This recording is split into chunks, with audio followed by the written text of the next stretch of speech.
She can feel the sweat dripping down the back of her neck. It's sticky, but that doesn't compare to the sweat pooling in her palms to the point where they're able to be wrung out. Heart bursting, eyes widening, breath shortening. It's a panic attack. Despite experiencing more and more frequently, she never remembers what to do or how to handle it. All she can hear is the deafening silence of the room. All she can feel is the sweat mixing with her surroundings in her hands, and all she can think about is the fact that her face is only increasing in temperature. In her haze of silence and heat, she manages to find the remote and click the black button. Hi, I'm Serene.ai, but you can call me Serena. I'm your AI-powered mental health assistant. How can I help you today? She'd heard that sentence about 1,000 times in the last year, maybe more. It was time to click the blue button. Subject has indicated that it's unable to speak. Visual scan of the subject commencing. It would appear that the subject is having a panic attack. Previous data indicates that the subject likes questions about their sensory experience, and that is the best way to proceed. She swallows, then coughs. It's getting worse. Serena continues. Hi there, it's going to be okay. Can you tell me 5 things you see? The TV screen, soda can, old Chinese takeout boxes, my Snuggie, my dog. That's great. What about 4 things you can hear? Old sitcom reruns, the cicadas, the fridge, my dog growling. Keep going. 3 things you can touch. The couch, my earrings, my necklace.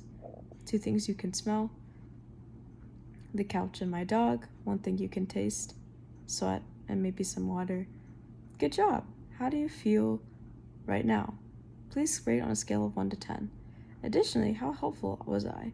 If you click the purple button, you'll be redirected to she pressed the black button again, ending Serena's chatter mid-sentence.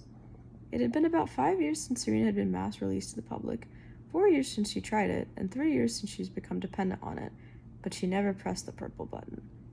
She didn't know where she'd be redirected to, and nor did she care. It appeared that nobody else did either.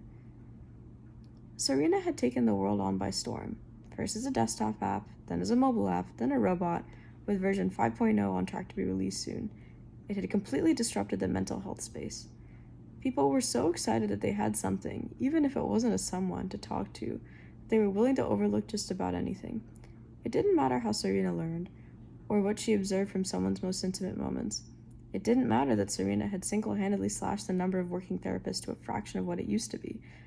It didn't even matter that Serena refused to call you by your name, a desperate attempt by her creators to appear compliant with data collection rules. Serena was a temporary bandage on the gaping wound of America's mental health crisis. Of course, there were those that vehemently opposed Serena's existence, the ones that had protested outside the company's headquarters in Silicon Valley, the ones that had screamed obscenities at the people holding Serena's remote, as if that could possibly help someone in a mental health crisis, the ones that thought it was dangerous to let a computer regulate human emotions. Of course, she didn't understand where they were coming from, or she kind of did. Even her parents did a double take when she learned that she was seriously using Serena to combat panic attacks. But she didn't really have any other choice. With her panic attacks rapidly increasing, and the number of human therapists rapidly decreasing, Serena was her only viable option to seek support. Plus, it wasn't like Serena was bad at her job. Serena helped her today. Surely she'd help her tomorrow and the day after that as well.